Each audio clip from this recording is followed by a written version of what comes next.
An extract from the book Slavery and Freedom by Nikolai Berdiaev, who was born in 1874 and who died in 1948. He was a Russian political philosopher and also Christian religious philosopher who emphasized the existential spiritual significance of human freedom and the human person. There is an immense distinction to be drawn between God and the human idea of God. Between God and humankind, there stands human consciousness, the exteriorization and projection of the limited condition of that consciousness.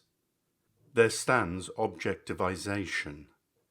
An objectivized God has been the object of man's servile reverence, but here there is a paradox in the fact that the objectivized God is a God alienated from people and lord over them. And at the same time, God is created by the limitation of people and reflects that limitation. People have fallen into slavery to their own exteriorization and objectivization. People create God in their own image and likeness and put into God not only the best in their image of themselves, but the worst also. Upon the God who reveals himself to human consciousness, there lies the stamp of anthropomorphism and sociomorphism. Upon human ideas of God are reflected the social relations of humans, relations of the servile kind of which human history is full. The knowledge of God requires continual purifying, and purifying above all from servile sociomorphism. The relations between master and slave, taken from social life, have been transferred to the relations between God and people. When we spoke of God as the master and man as the slave, we were thinking in sociomorphic terms. But in God and in his relation to people in the world, there is nothing whatever like the social relations between people. The base human category of domination is not applicable to God.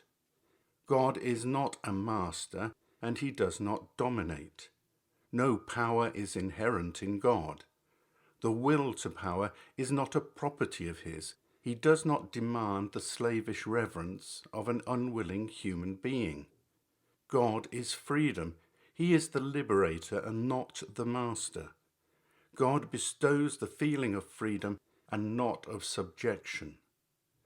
God is spirit, and spirit knows nothing of the relation of domination and slavery. God is not to be thought of on the analogy of what takes place in society or on the analogy of what takes place in nature. We cannot think in determinist terms in relation to God. He determines nothing, nor can we think in terms of causality. He is not the cause of anything. Here we stand face to face with mystery, and to this mystery are applicable no analogies with necessity, with causality, with domination, with causality in natural phenomena, with domination in social phenomena.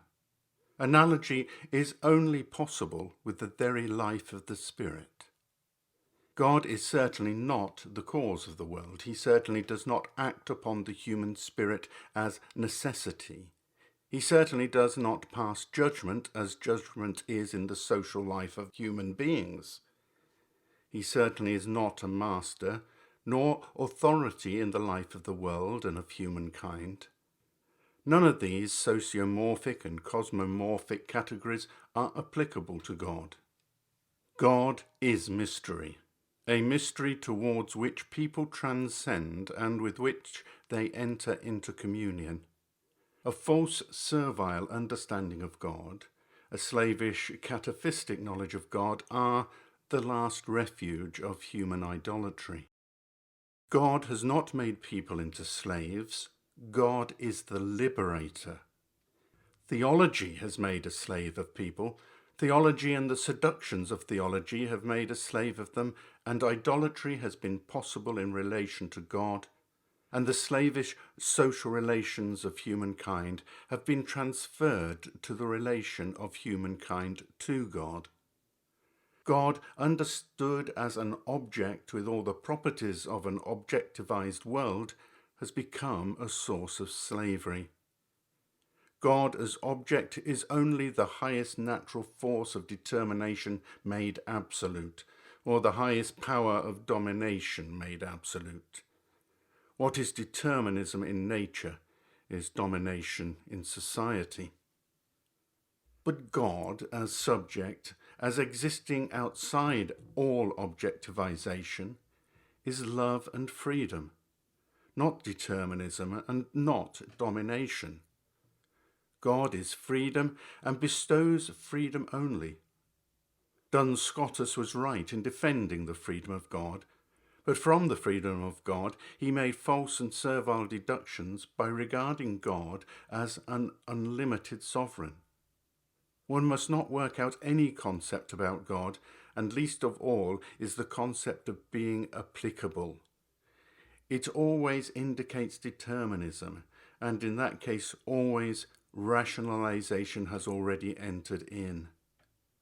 God can be thought of only symbolically. Apophatic, not cataphatic theology is right, but it is right only in part. It does not mean that God is unknowable.